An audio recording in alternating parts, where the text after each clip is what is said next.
Okay, so good evening, Mr. Mark. I just have a couple of questions regarding investment and Yes, sure. for life in general. Okay. So, before you start investing, what are some preparations or knowledge you need to have before going into investing? Or is that not really necessary? You should go head on and try with experience. I think there are many different ways how to do things. You can first study and then invest, or you can, if you learn how to swim, you can go to a teacher, or you can have a teacher that just throws you into the water and says, you swim. So there are different ways to learn. I had, when I was studying, 2 years before the end of my studies, my father said, here I give you $20,000 and you have to finish your studies with that. And more than that I will not give you, period. So then I studied, but because I was ski racing, I also earned money during that time from my skiing activities. And so when I finished my studies, I have maybe $20,000–$30,000 in cash. Yeah. And no debts. So I said to myself, either I go and start to work, or I take a trip around the world. So I went to a bank and said, look, I want you to buy 2 stocks, and I choose 2 speculative stocks. Both of them had already gone down 80%. One of them went then down to zero. and one also went down from down 80%, it went down another 90%. So it wasn't very successful, so I started to work. And then I started to work in New York with an investment bank. At the time it was called White Weld. Then it became Merrill Lynch, White Weld, and so on. But then I started to work, and in '73 they sent me to Hong Kong to build up the Asian business. And then in '78 the company was taken over by Merrill Lynch, and I opened the offices for Drexel Burnham Lambert. So as you work, the idea is that as you work, you don't look at work as work and then you go home and don't do anything. You have to continuously study. It's like if you're a doctor. Every day there are new products. Every day there are new technologies.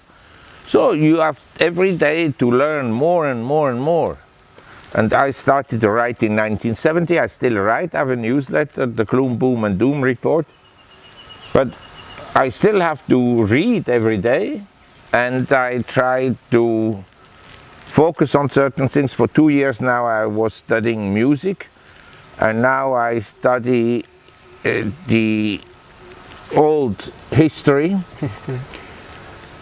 Like the Asian history, because in Europe when you study history of Europe and the conquests of America and Latin America, and like your local history, the kings of France and the kings of England, or the movement in Switzerland and so on. But nobody in Europe knows much about history of India. Nobody knows much about the history of China. They've heard of Genghis Khan, but they don't know the details. So there are lots of things that in Asia you have to study to know that, which in Europe you wouldn't learn. Like here you wouldn't learn about Swiss history. Okay, so you learn about the Rolex, yeah. Gold Rolex. Gotta have the flex. Yes. So when you look for new and emerging markets, yes, what could be some signs that you could see, or as a way to test if this is a new emerging market or this is speculation or nothing? Well, again, different people have different strategies. But for me, it doesn't matter what you buy. What matters is that you pay a low price. You understand? Sometimes I write about companies in my report and say this company is inexpensive. Then someone sends me an email and says, oh, but the business is bad and this and that. I say, yes, I know. But it's cheap. Yes, that's the point. So but some people buy only good companies. But Warren Buffett, he was asked,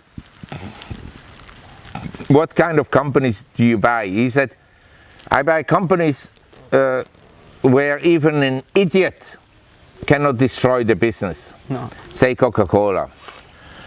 But the valuations can go down, you know, and if I look at democracies, I feel we have a system where idiots are now running the Western European democracies, and they're all going down economically.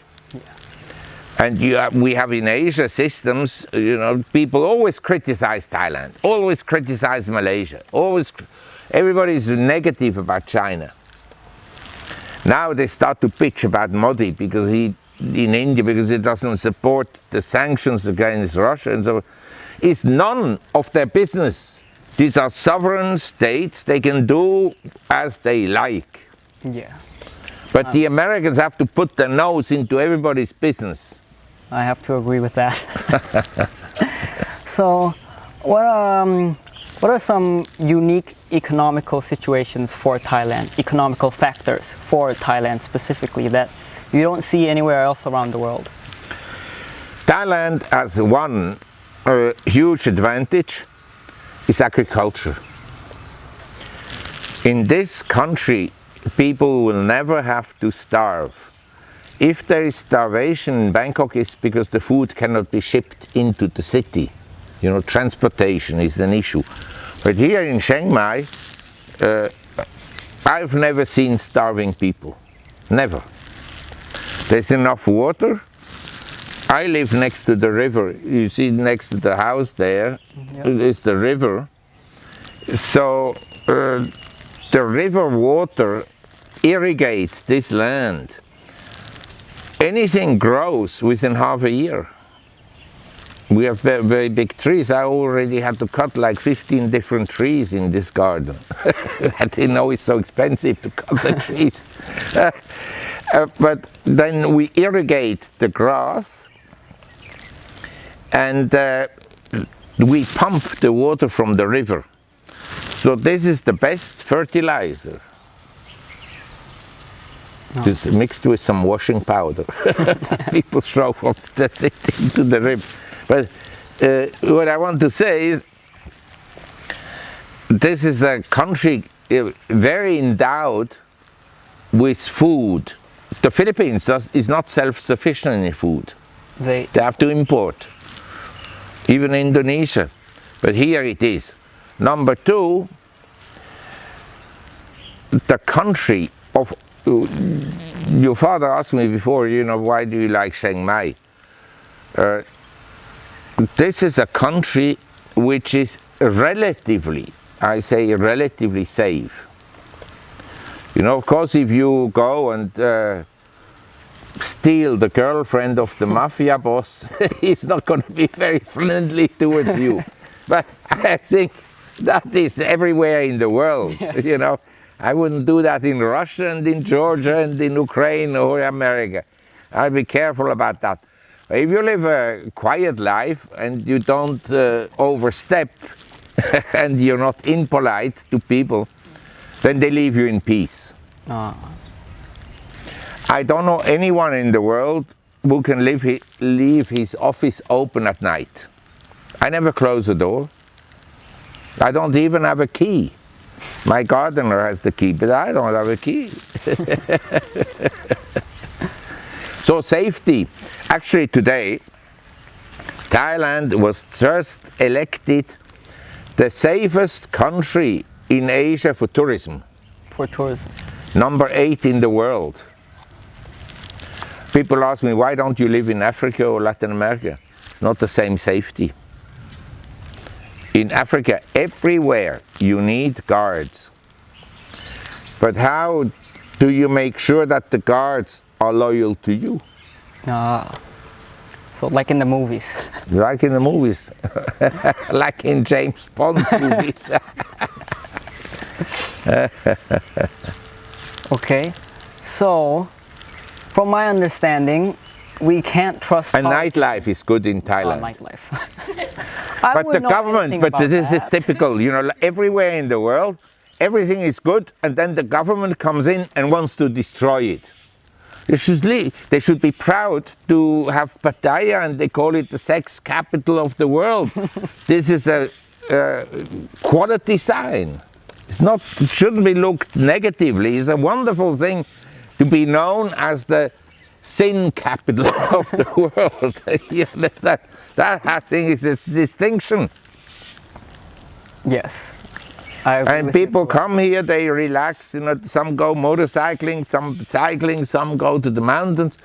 Elderly people, they come here and retire and so forth. Why do they do that? Because it's a relaxing country. Young people, they come here, they want to be with some girls and have a good time. Why not? Why not? Cheap booze, lots of girls, it's a good time. As you know, nowadays, there's also lots of boys. There's not only men who go after girls, there's also a man who go after men. And the women, they come here to find a Thai boyfriend. They always say, oh, the men, they go and want to have a girl and so forth. No, Western women, they come here to look for a Thai boyfriend. They pay him. I didn't know that. Well, you have to try, you're young. If I were younger, I would also try. Yeah, at my age, it's more difficult.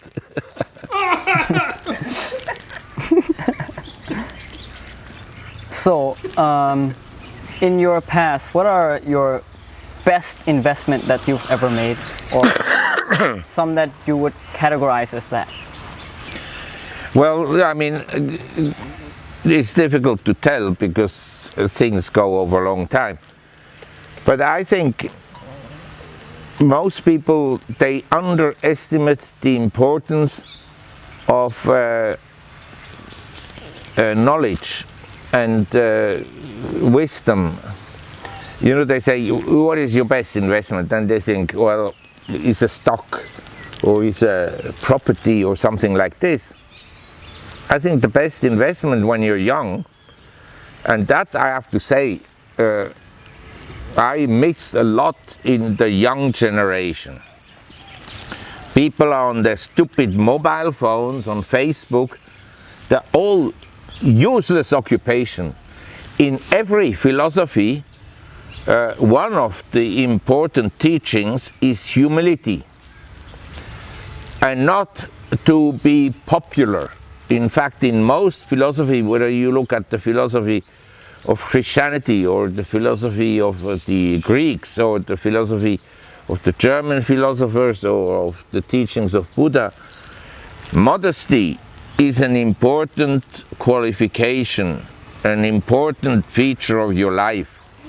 And to be taking picture of yourself and posting it on Facebook all the time and showing off, oh, you've met this one and that actress and so forth, is not exactly a sign of modesty. You understand? And I think people should focus on their education. If you study, like you want to become, you go to university and you study economics, then you have to study for maybe 20, 30 years, all your life, about new ideas, about the old ideas, what is the connection, what is a faulty theory, what is a lie, what is the truth. People don't do that, or no more. They don't read books. Very few people read books, they read blogs. And they look at pictures. They don't read. This leads very well to my last question. So, what books would you recommend everyone should read? Like your top 3 books, either the most influential to you or ones that you can't let go of. Well, I can tell you the most sold book still is the Bible. And you can read it, the Old Testament as a historical myth that things happened. They were exaggerated when they wrote them down, because the Old Testament was written down maybe 500 years after the events. And another highly sold book in the world is Karl Marx's Capital. Most people haven't read it. I have it here, I have the first edition, and I have also Mein Kampf by Hitler. But I would think, say the teachings of Confucius is an important work. The teachings of Buddha is important. Spinoza in the Western world is important. You have to read a lot. This is for some people this book may be the best, and for others that book is the best. I would look at whatever schools in America ban. They don't want to show it to the students. So, for instance, most schools kick out Mark Twain's book. Mark Twain was a very intelligent observer. I wouldn't call him necessarily a philosopher, but he could observe a certain feature of society. So it's an excellent book. Then in economics you have, of course, like Adam Smith and Ricardo and Schumpeter, and I think for young people actually they should read Milton Friedman. This is a very simple, easy to understand book. Capitalism and Freedom. Has nothing to do with democracy. It's capitalism and freedom, because the capitalistic system allows you more freedom than socialist philosophies. Socialism is a disaster, that I can assure you. I've seen so many socialist countries when I was young. I went to Russia, I went to Eastern Europe, I went to China before they opened up. It's a complete disaster. People are not free, and they have no money, and they cannot choose what to do. At least in Thailand, you have what the Western world calls it a military dictatorship. Yeah, but you're free, you can go to this university or that university, you can go and buy a McDonald's, or you can buy Thai food, you can drink a beer, or you can drink whiskey and so forth. So you're free. What else do you want? All right, so thank you for your time. This has been very fun, and I love listening to your wisdoms. I don't know, it's wisdom.